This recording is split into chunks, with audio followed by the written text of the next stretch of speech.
La Sociedad Española de Radiodifusión presenta... Ser... Aquí va la radio... Podcast. Siempre.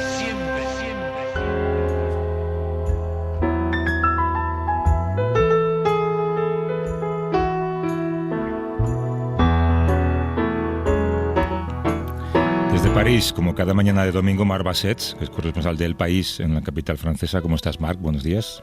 Hola, Javier. Buenos días, bonjour. Escuchabas, supongo, ahora el boletín informativo, todo lo que está ocurriendo, todo lo que ocurrió ayer y todas las repercusiones que eso tiene en la geopolítica en torno al conflicto con Ucrania. ¿Tú crees que Macron está intentando convertirse en las últimas semanas en una especie de líder a la dura de Europa frente a Rusia? Sí, Javier, es así. Y es curioso porque hace menos de 2 años Macron era un poco lo contrario.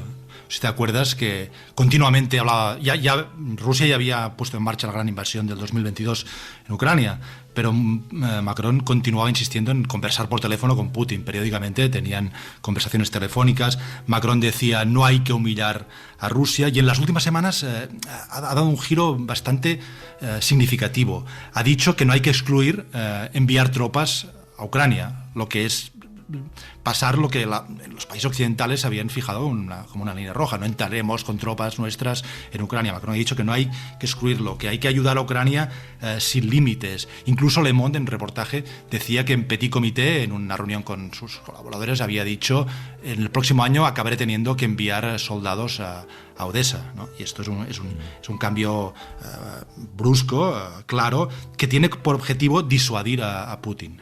Putin está avanzando, Trump quizá gana las elecciones y Estados Unidos se desentenderá de Europa, y Macron ha creído que había que dar un mensaje fuerte de que no hay límites en el compromiso europeo y occidental con Ucrania.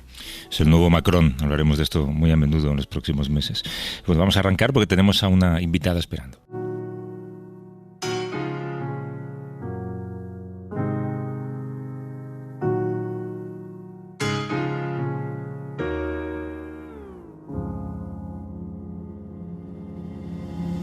Dites-moi d'où il vient, enfin je saurai où je vais. Maman dit que lorsqu'on cherche bien, on finit toujours par trouver. Elle dit qu'il n'est jamais très loin, qu'il part très souvent travailler. Maman dit travailler c'est bien, bien mieux qu'être mal accompagné. Pas vrai? Où est ton papa? Dis-moi où est ton papa? Sans même devoir lui parler, il sait ce qui ne va pas. Vamos a hablar, Marc, con una autora, pero también conviene hablar de la editorial que publica sus libros. Es la editorial Gallimard. Es no solamente un edificio especial el que tienen en París, es una editorial especial, ¿no? Sí, es una editorial, es una institución. Es así como dicen que el Barça es más que un club, Gallimard es más que una editorial. Tiene más de 100 años y mire esta cifra.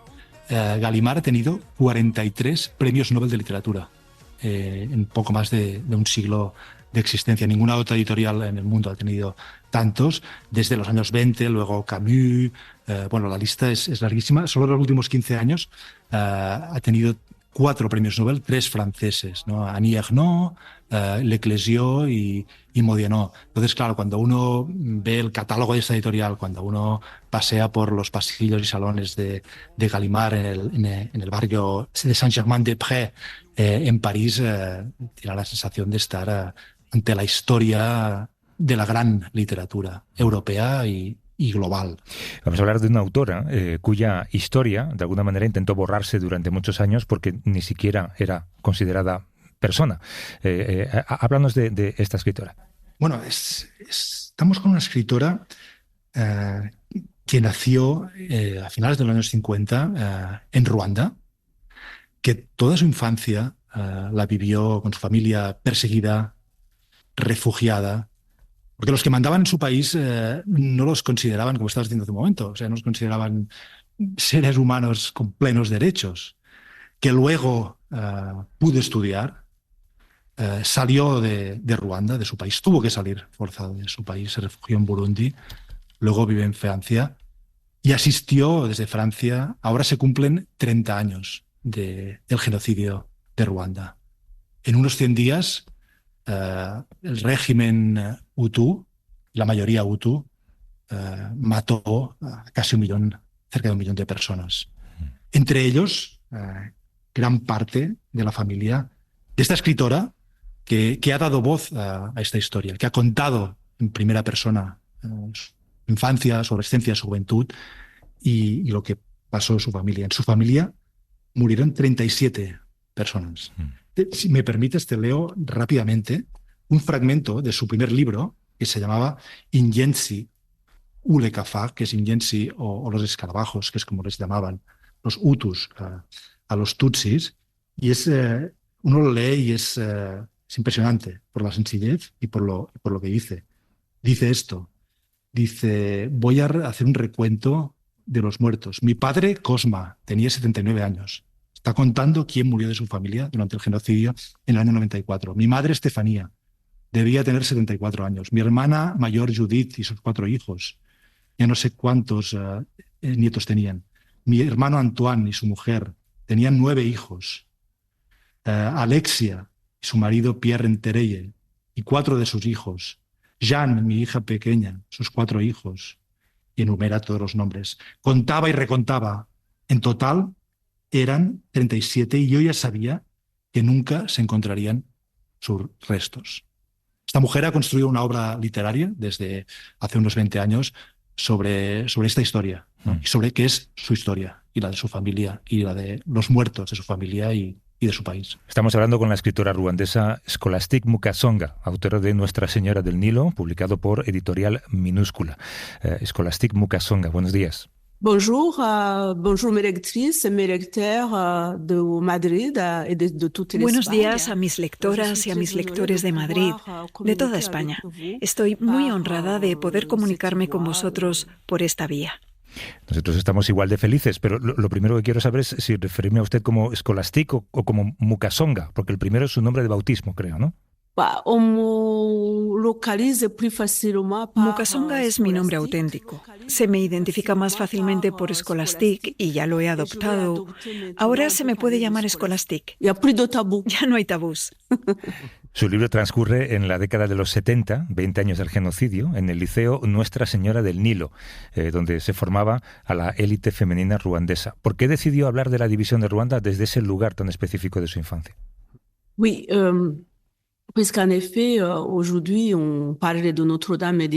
De hecho, hoy hablamos de Nuestra Señora del Nilo, que es mi primera novela. Las 3 anteriores, Las cucarachas, La mujer descalza e Igifu, eran autobiografías. Me lancé efectivamente a una novela porque buscaba una forma que pudiese permitirme abordar una historia más dolorosa, sin duda, de lo que vivía en Nyamata, con el resto de los Tutsis, porque nos deportaron en 1960. En Nyamata solo había Tutsis y en cierta forma vivimos con la fuerza del grupo, creamos solidaridades. Sobre todo, los pequeños estábamos protegidos por los padres. Son los padres los que estaban en primera línea. Nosotros estábamos protegidos.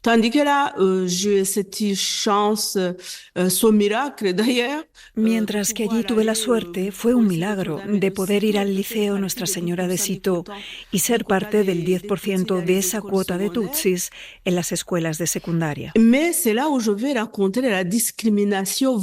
Pero ahí es donde me encontré con la auténtica discriminación, sin paliativos, porque me encontré cara a cara con compañeras, como en el libro le ocurre a Verónica y a Virginia. Es la misma configuración. Es una ficción, pero es una ficción que parte de la realidad. Por lo tanto, me encuentro apartada y hay que considerar que la historia que le presto a Virginia y a Verónica es mi historia en ese liceo Nuestra Señora de Citeaux, que se convirtió en la novela Nuestra Señora del Nilo. En el liceo, como en el resto de las instituciones, y algo ya mencionaba ahora, las personas tutsis solo podían acceder porque había una norma que establecía que un 10% de las plazas eran para ellas. ¿Estuvo siempre presente en su vida, desde que lo recuerda, esa categoría que hace una diferencia social en su vida? Sí. Como dices, a lo largo de mi vida la discriminación siempre ha existido. Por supuesto, en la historia de Ruanda, esa discriminación empieza en 1931, cuando los últimos colonizadores belgas instauran la famosa tarjeta de identidad étnica. Avant Hutu et Tutsi, ce n'était pas du tout des ethnies, c'était des catégories socio-professionnelles. Antes, Hutus y Tutsis no eran etnias para nada. Eran categorías socioprofesionales. Los Hutus cultivaban la tierra, eran Hutus porque eran campesinos, y los Tutsis eran Tutsis porque eran ganaderos, tenían vacas. Es como quien dijera que un médico y un docente son etnias. Donc c'est une création, mais avant 1931, avec cette carte d'identité, il n'y avait pas d'ethnie du tout. Por lo tanto, es una creación, pero antes de 1931, con esa tarjeta de identidad, no había etnias para nada. Et donc, puisque la question est Puesto que la pregunta está centrada en mí, si yo viví la discriminación a lo largo de mi vida, evidentemente es todo lo que he conocido desde que tengo 3 años. Cuando estallan las primeras masacres contra los Tutsis, con toda su brutalidad, yo era una niña pequeña de 3 años que estaba en el campo, jugueteando detrás de mi madre que cultivaba el campo. Porque los Tutsis no eran solo ganaderos, también cultivaban, teníamos que comer. Entonces todo ocurre muy rápido. On est immédiatement les maisons brûlent. Je vois avec les images d'un enfant, d'une petite fille de 3 ans. De pronto se queman casas. Veo con las imágenes de una niña, de una pequeña niña de 3 años, las casas ardiendo. Nos zarandean. Como Ruanda estaba muy cristianizado, había misiones católicas por todo el país, nos reagruparon en una misión católica a algunos kilómetros de la casa familiar. Et très rapidement, on restait quelques jours entassés dans les salles, dans les Muy rápidamente nos quedamos hacinados algunos días, instalados en los locales de la misión. Y de pronto, una mañana llegaron los camiones. No era la mañana, era por la tarde. Estaba oscuro y nos tiraron en camiones como quien carga piedras para la obra, hacinados. Y fue muy largo el trayecto, interminable para mí, porque además teníamos sed. Los padres gritaban que había que darles agua a los niños. Le voyage se termine dans une grande cour, un cours dîner. El viaje se termina en un gran patio, en una misión católica, un gran patio de una escuela de primaria. Nos descargan como si fuésemos piedras de obra y yo, como pequeña, me veo sentada en el suelo, sobre el polvo, porque llegamos a la región de Bugesera en Nyamata. Ahí estamos, en Nyamata, en una región inhóspita que no tiene nada que ver con Ruanda, una región donde no llueve nunca, casi nunca. Pratiquement pas, c'est pour cela que j'ai compris l'inquiétude de quand je rentre j'ai été à Barcelone il y a quelques jours. Estuve en Barcelona hace unos días y entendí la inquietud de sus habitantes que no han visto la lluvia ya desde hace bastante tiempo, porque la lluvia es la vida. Et donc on nous entasse dans les classes, on nous donne à peine à manger. Entonces nos metieron apretados en las aulas. Apenas nos daban de comer alimentos, además que no teníamos costumbre de comer. Y más tarde nos encerraron en los barracones. Bugesera, ahí solo había animales, fieras. No había habitantes en esa región. Estaban los leones, los elefantes, los leopardos. Durante mucho tiempo, de hecho, cada familia tenía su leopardo en casa. Se dormía con él. El leopardo se introducía en las casas por la noche. Así que solo viví eso. Normalement, on nous a jetés là-bas. Pour que la nature fasse le travail au fait. En realidad nos dejaron ahí tirados para que la naturaleza hiciese su trabajo. Teníamos que morir o de hambre o devorados por las fieras o incluso morir por la enfermedad del sueño, porque era una región infestada por las moscas tsetse que transmiten una enfermedad mortal. Pero sobrevivimos porque desarrollamos solidaridades, porque todo el mundo había salido del marco de la familia en el sentido estricto y construimos una gran familia para resistir. Et c'est pour cela que Notre-Dame du Nil, je ne pouvais pas du tout l'écrire sous forme d'autobiographie. Y por eso Nuestra Señora del Nilo no podía escribirlo para nada en forma de autobiografía, porque realmente es ahí donde me doy cuenta, me veo enfrentada con el hecho de que, como nos llamaban en Yamatá, somos las cucarachas, los inyensi, que realmente soy una inyensi que se puede aplastar fácilmente. Quand je dis que quand je parle de l'expérience de Virginia qui arrive et qui croise Verónica, Cuando hablo de la experiencia de Virginia que se cruza con Verónica antes de la comida y le pregunta, ¿no comes? Y ella le responde, Gloriosa dice que no quiere comer delante de los tutsis, no quiere abrir la boca delante de las tutsis. Pues era eso lo que vivía cotidianamente en el Liceo Nuestra Señora de Citeaux. Y el plato a mí me llegaba al final, al extremo de la mesa, y muchas veces ya no me llegaba nada de comer. Aprendí a no tener hambre, a enseñar a toda costa a mi cerebro que no reclamase comida. Bueno, Marc, esta respuesta contiene toda una historia de vida, ¿eh? Sí, una historia de vida y lo que es realmente impactante es que lo que le ocurrió en su infancia, cuando era niña, ya anticipaba lo que pasaría en el año 94. Y al leer Nuestra Señora del Nilo, uno se da cuenta de que ahí está todo. Nuestra Señora del Nilo, la novela, pasa en los años 70, pero uno la termina pensando que nos han contado la historia ya, nos ha contado Scholastic, la historia del genocidio del año 94. Parece como si todo fuese inevitable, si hubiese tenido que ocurrir el genocidio. Fuese ineluctable. ¿Es así? Sí, ça aurait pu être inévitable. C'est devenu inéluctable. Sí, podría haber sido inevitable, pero fue inexorable, porque Ruanda no estaba tan cerrado. Había expatriados, podría haber habido masacres como siempre hubo desde esa discriminación de los tutsis a partir de 1960. En Yamatá se vivieron masacres arbitrarias que tienen su fecha. En el 63 se mató a los comerciantes, los que habían intentado crear pequeños comercios en Yamatá. En el 67 se mató a los docentes y a los jóvenes porque había que empezar a atacar a los jóvenes, a los hombres jóvenes. Se transmet par le père. La tini, la filiación, se transmite por vía paterna, por los hombres.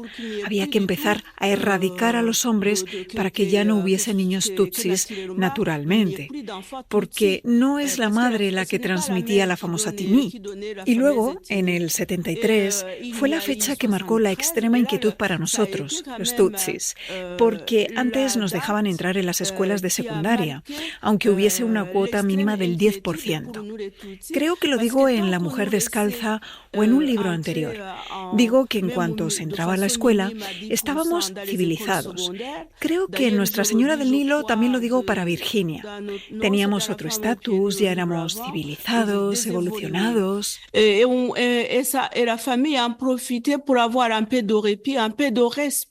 Y la familia aprovechaba para tomarse un respiro, gozar de un poco de respeto. Y en el 73 se dijo, se para todo, se acabó. Ahora hay que establecer totalmente el plan de exterminio. Un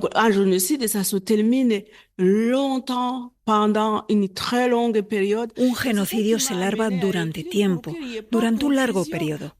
Eso es lo que me llevó a escribir, para que nadie se llamase a engaño, que no se dijese que el genocidio de pronto llegó brutalmente, así como un rayo caído del cielo. El genocidio se preparó desde el momento en el que nos llevaron a Yamatá, en 1960, durante 30 años. Así que Nuestra Señora del Nilo es un preludio del genocidio del 94. Años antes de ese exterminio, y esto lo recoge el libro, usted vivía una especie de microcosmos femenino dentro del liceo en el que estudiaba.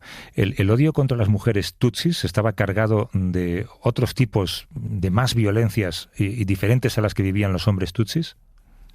C'est-à-dire que les hommes, il y avait le réflexe surtout de les tuer. Contra los hombres existía el reflejo, sobre todo, de matarlos.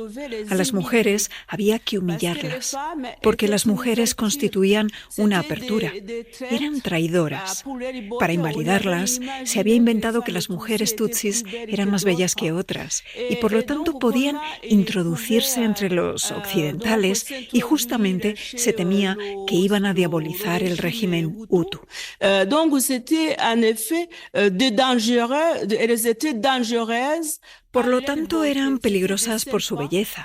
Eran serpientes que se podían colar entre los occidentales y por eso, durante el genocidio del 94, pagaron un doble precio. No solo fueron asesinadas, sino que, antes de ser asesinadas, las que han sobrevivido lo han contado, fueron transformadas en esclavas sexuales. Il fallait les humilier par le viol, et souvent le viol était demandé. Había que humillarlas mediante la violación y a menudo eran las mujeres hutus las que incitaban a la violación. Il y avait une forme de jalousie parce que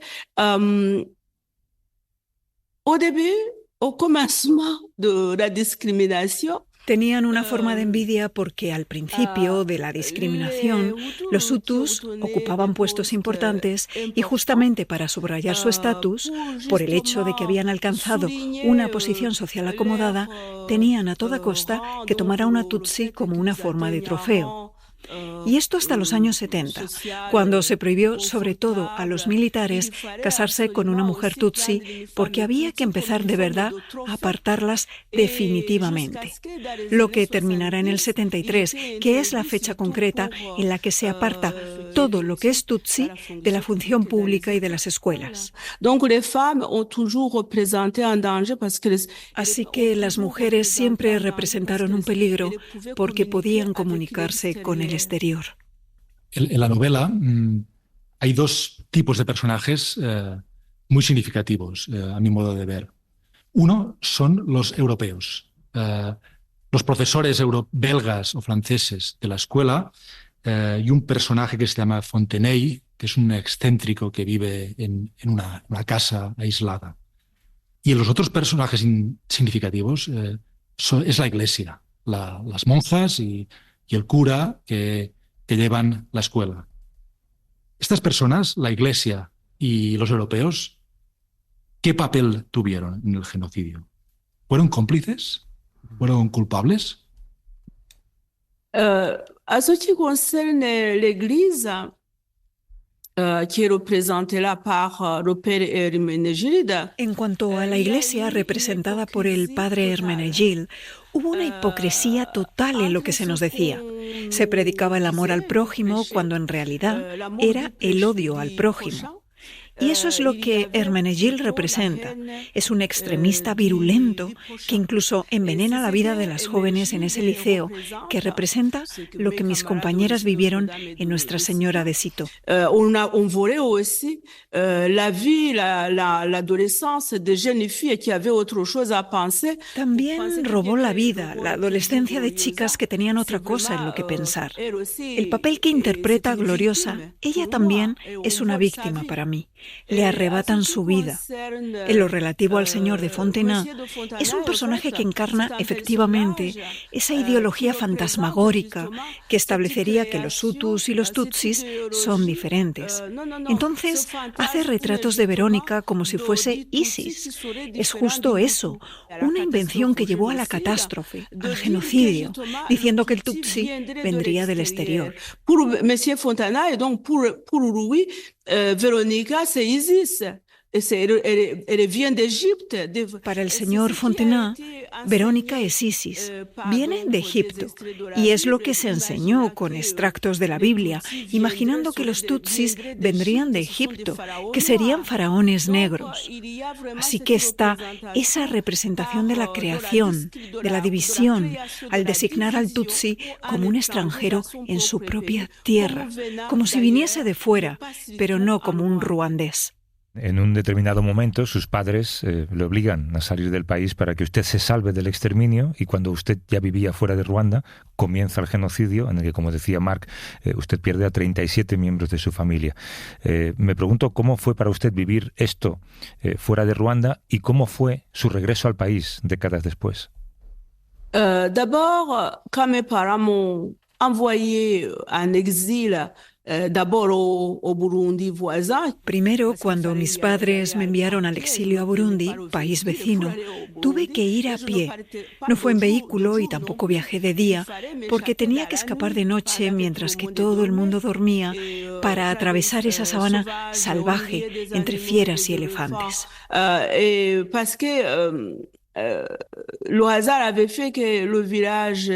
azar quiso que la aldea de mis padres, porque se habían construido varias aldeas de deportados en Nyamata, pues la nuestra era la última aldea de deportados tutsis, así que no estábamos muy lejos de Burundi. Estábamos a una treintena, digamos, entre 30 y 40 kilómetros. Mais j'avais l'habitude de marcher vite parce que de mon époque, on allait aussi à l'école dans les années... Pero yo tenía la costumbre de caminar rápido porque en mi época también se iba a la escuela, en los años 60 y 70. Al liceo iba desde mi pueblo en Kigali, a pie, corriendo, y eran unos 30 o 40 kilómetros. Así que sabía correr. Por lo tanto, mis padres dijeron, te marchas, te vas esta noche, no vas a dormir aquí. Te vas a ir porque tienes la suerte de haber accedido al conocimiento. Has aprendido el francés. Y para mis padres no había otro idioma en el mundo. Existía solo el francés.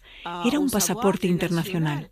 Tu vas partir et tu n'as pas le droit de mourir.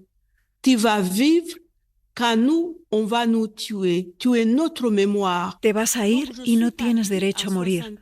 Vas a vivir cuando a nosotros nos maten. Eres nuestra memoria. Así que me fui en el 73, en abril del 73. Yo ya era la memoria de mi familia, 20 años antes del genocidio. Me fui con la misión de ser la memoria. C'était pas pour continuer les études. J'allais continuer les études parce que mes parents, mon père, c'est tout. No era para continuar los estudios.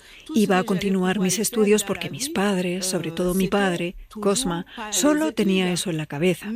Todo lo que pudiese hacer en la vida sería siempre gracias a los estudios, pero eso caía por su propio peso. Sobre todo, yo tenía la misión de ser la memoria. Alors, quand je vis les images à la télé, comme tous les Français, en ce jour, à partir du 6 avril, jour où l'avion de Habyarimana, le dernier... Entonces, cuando vi las imágenes en la televisión, como todos los franceses, a partir del 6 de abril, cuando cayó el avión de Juvenal Habyarimana, el último presidente del gobierno del apartheid, cuando vi las imágenes y rápidamente el 7 de abril ya hubo masacres, inmediatamente dije, es un genocidio.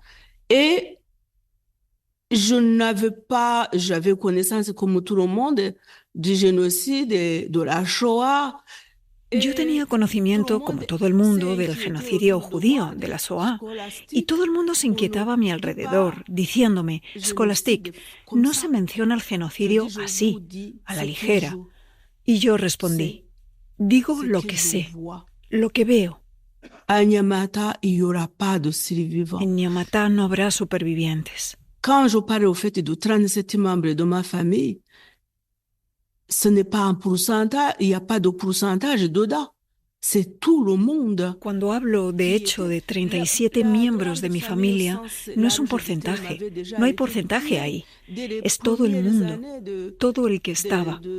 La gran familia, en el sentido amplio, ya había sido asesinada desde los primeros años de la caza del Tutsi, en 1959, cuando estábamos en el sudeste de Ruanda. Ils avaient été... Ça, c'est la famille, como Marc l'a lu dans Yenzi. Esto es la familia, como Marc lo ha leído en el extracto de Yenzi. Son mis hermanos, mis hermanas y sus hijos. Donc, il y a... Donc, j'ai dit le jour... Il y avait deux courants, il y avait deux... Así que para mí había dos posibilidades, había dos reacciones posibles. Me dejaba ir por el camino fácil y caía en la gran locura, la gran psiquiatría, irrecuperable, lo que era cómodo y ya no tenía que reflexionar, o entonces la suerte me sonreía y me recordaba que no podía tomar el camino fácil, en ningún caso, y que el momento había llegado. Tenía que ser la memoria de mi familia y no podía fallar en esa misión. Tenía que ser la memoria. Maintenant, c'est de savoir comment je vais être cette mémoire. Je viens d'une tradition orale où tout se raconte, une tradition orale où tout se raconte oralement. Ahora se trataba de cómo iba a encarnar esa memoria. Vengo de una tradición oral en la que todo se cuenta de viva voz. La historia se narra oralmente. Mais là, je ne peux pas raconter le génocide. Surtout qu'après le génocide, vous ne pouvez pas parler, vous perdez la parole. Et c'est là où il n'y avait pas d'autres moyens. Pero así no podía contar el genocidio, sobre todo porque después del genocidio no se puede hablar. Se pierde el habla. Y es ahí donde no había otro medio. Solo me quedaba la escritura. No había tenido proyecto alguno en mi juventud, en mi infancia, mi adolescencia. No había hecho estudios literarios. No me reconocía calidad literaria alguna, pero sabía escribir. Era asistente social y en esa profesión no se hace otra cosa que escribir. Je vais sauver la mémoire. A partir de ce moment, así que pensé, voy a salvaguardar la memoria. A partir de ese momento, el 7 de abril de 1994, me puse a escribir lo que sería Ingency, salvaba la memoria. Hice como Primo Levi en Si esto es un hombre, que escribía sobre todo lo que le caía en las manos, incluso en un billete de metro. No podía dormir. Dormir era peligroso para mí, eran pesadillas.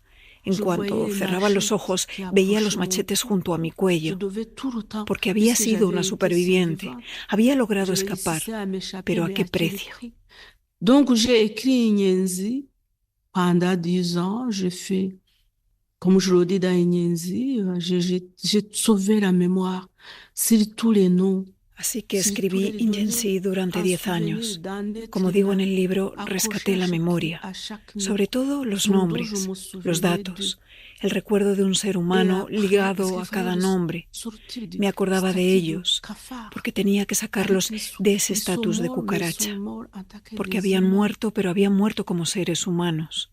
Et c'est 10 ans après, et je n'ai pas vu le temps passer. Pour moi, c'était le lendemain. Pasaron 10 años, pero para mí no había pasado el tiempo.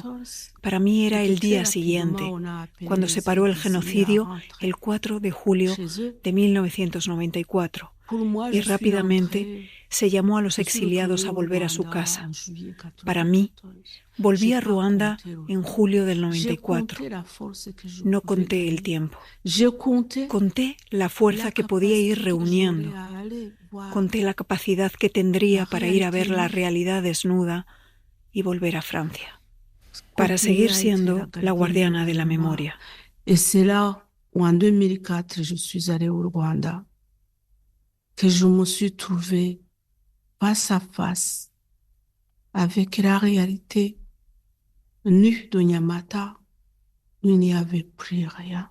Y ahí fue cuando en 2004 fui a Ruanda y me encontré cara a cara con la cruda realidad de Nyamata. Ya no había nada más que la sabana. Y dije, vuelvo, voy a retomar mis notas, voy a organizarlas. Mi historia no es solo mi historia. Esa historia pertenece a la comunidad universal. Soy mortal y no me puedo ir con esto. Ahí es donde pensé en publicar Ingency o las cucarachas, una tumba de papel para los que nunca recibirán sepultura. Terminaré diciendo lo que ya sabéis bien. La particularidad de los genocidios es que hay muertos sin cuerpo y sin sepultura. El libro tenía que volver a darle cuerpo y sepultura a los míos. Qué historia y qué testimonio, y qué manera de recordarnos un genocidio que nos asombró en su tiempo y del que mucha gente se ha olvidado. Y Marc, te agradezco que nos hayas descubierto y gestionado esta conversación.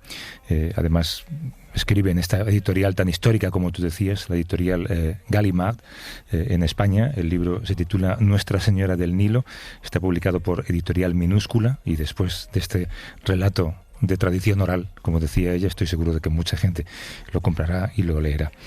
Scholastique Mukasonga, autora de este libro, Nuestra Señora del Nilo. Le agradezco mucho esta conversación y que nos haya transmitido estos recuerdos tan dolorosos. Un abrazo y suerte con todo. Merci beaucoup. À bientôt.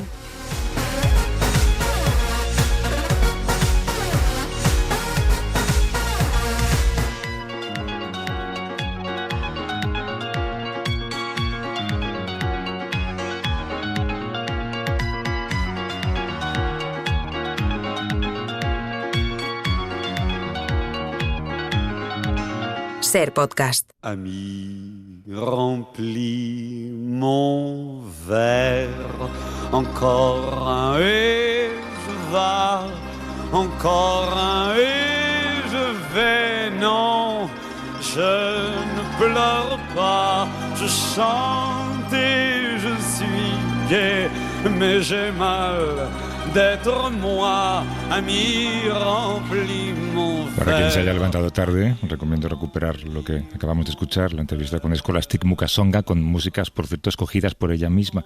Esto es Jacques Brel, no lo habíamos oído nunca en el programa, ¿no, Marc? Yo creo. Jacques Brel, una canción que se llama L'Ivrogne, el borracho. Atención. Borracho. En Bélgica, hace poco más de un año, una propuesta del Partido Verde Groen prohibió el consumo de alcohol en la cafetería del Parlamento flamenco. La propuesta surgió a raíz del comportamiento de Ben Weitz, que es el ministro de Educación flamenco, que durante un debate sobre presupuestos se quedó mirando a su vaso, muy despistado. Daba la impresión de no atender bien la conversación porque parecía que había quizá bebido un poco más de la cuenta. Queríamos hablar, Marc, o basarnos en esta anécdota para hablar de cómo convive un país socialmente con el alcohol y sobre todo cómo se mezclan alcohol y política. Sí, podría decirse, dime qué bebes o dime cómo bebes y te diré quién eres, ¿no? O dime cómo beben tus políticos y te diré qué tipo de país eres.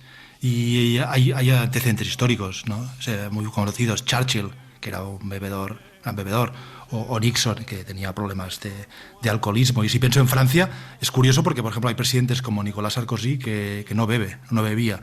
El país del vino, ¿no? O Chirac, que solo bebía cerveza, y esto indignaba mucho al lobby del vino en Francia. Pero, claro, Bélgica tiene una particularidad, como mencionabas, ¿no? Estos casos de políticos que van al Parlamento visiblemente ebrios, o hubo hace unos meses un escándalo que le llamaban el Pipi Gate, porque pillaron a un ministro en una fiesta a altas horas de la madrugada, varios invitados en su fiesta orinando en un furgón de la policía, policía que custodiaba y vigilaba al policía, ¿no? Y luego, recientemente, el líder de los socialistas de Flandes, Conor Rousseau, ha tenido que dimitir porque profirió palabras racistas, y luego se excusó con que estaba bebido.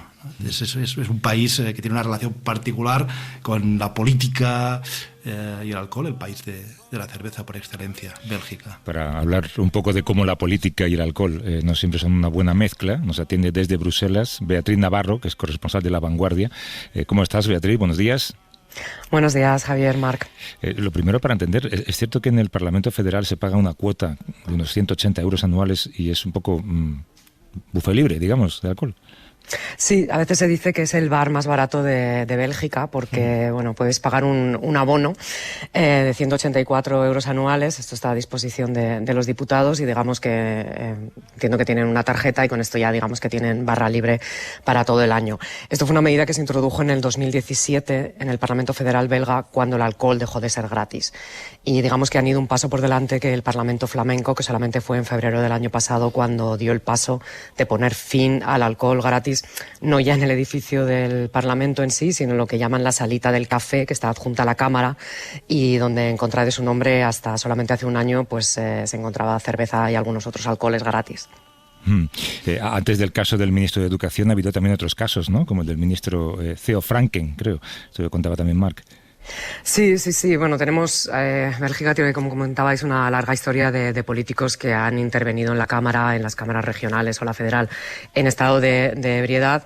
Lo que ha sido más llamativo a lo largo del último año es que ha habido varios casos de políticos que en su vida privada han sido sorprendidos, pues digamos que en actitudes poco edificantes, mezclando, digamos, orines, alcoholes, y en el caso de Rousseau, el expresidente del Partido Flamenco de los socialistas, e incluso profiriendo insultos racistas. Por ejemplo, uno de los que fue sorprendido orinando en la vía pública en Bruselas fue Theo Franken, el que había sido un peso pesado secretario de Estado de Asilo, procedente del partido NBA, una fuerza conservadora nacionalista, pero el caso que se llevó realmente el título del Pipi-Gate fue realmente bastante bochornoso. Ocurrió hace algo más de un año. El ministro de Justicia, Vincent van Quickenborn, una personalidad de bastante peso dentro del gobierno, que vivía con protección policial porque sus acciones contra la criminalidad organizada en el puerto de Amberes, que tiene un grave problema de narcotráfico, le habían llevado a vivir bajo amenaza, a vivir en localizaciones secretas y demás. Y en su fiesta de 50 cumpleaños, pues sus amigos no se les ocurrió mejor gracia que en lugar de ir al baño, pues fue orinar sobre uno de los coches de policía que estaban allí, en teoría vigilando al ministro. Luego se supo que no había policías dentro y que además las puertas estaban abiertas. Y la cosa fue a más cuando se difundieron no solamente los vídeos que los amigos del ministro se habían grabado para hacer la gracia, sino cuando salieron a la luz las grabaciones de la cámara de seguridad del propio ministro, en la que se le veía haciendo un gesto que podía confundirse con imitar el hecho de estar orinando. Luego el ministro, la cosa fue bastante surrealista y bochornosa, porque el ministro acabó explicando que no estaba imitando a sus amigos, sino que todos eran muy fans del heavy metal y lo que estaba haciendo era tocar la guitarra eléctrica en el aire. En fin. Marc. Sí, hola Beatriz. Hola. ¿Qué crees que explica o revela de un país como Bélgica este comportamiento de los políticos y sobre todo en relación al alcohol? Y luego, claro, Bélgica es un país donde Flandes y Valonia muy dividido, ¿no? Hay dos sistemas, un poco vive en medio de espaldas. ¿Hay diferencias respecto a esta cuestión entre los flamencos y los valones? Bueno, empecemos quizás lo que yo creo que es absolutamente común, y es una cultura de gran tolerancia hacia el alcohol. Digamos, no sé, en mi experiencia realmente la forma de vivir el consumo de alcohol se parece más a la que conocemos en España que a la que existe, por ejemplo, en los países nórdicos o en los países del este, donde puede ser una actividad más solitaria, más dada al binge drinking, ¿no? A consumir mucho alcohol de forma muy rápida para alcanzar un estado de ebriedad y demás, cuando en España, en Francia, en Bélgica, forma parte realmente de la vida social.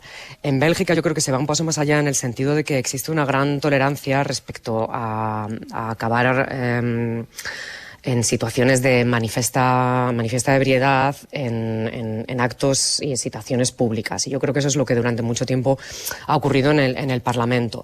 Y sí, es un país muy dividido, con dos esferas democráticas aparte, independientes realmente, pero en el tema del alcohol, por ejemplo, si nos retrotraemos a los años 90, por ejemplo, había casos muy sonados tanto en el Parlamento, tanto de políticos francófonos como de políticos flamencos. Y, por ejemplo, o sea, yo creo que lo que está habiendo es un cambio de actitud de la sociedad más que de los políticos realmente.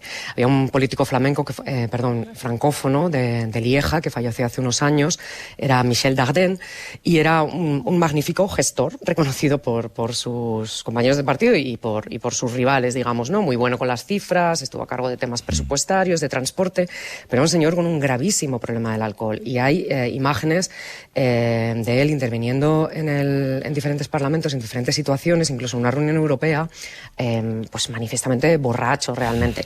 Pero eran situaciones que en los años 90 provocaban bastante risa, ¿no?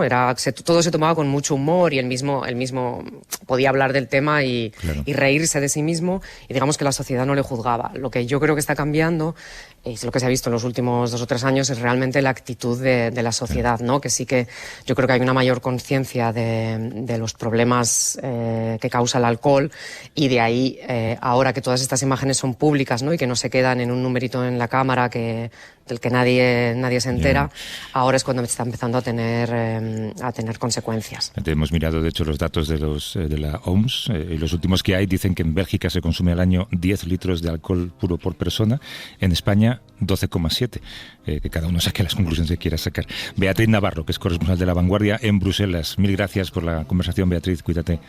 A vosotros. Hasta luego. Y a Marc, hasta la semana que viene. Muchas gracias, Javier, hasta la semana que viene.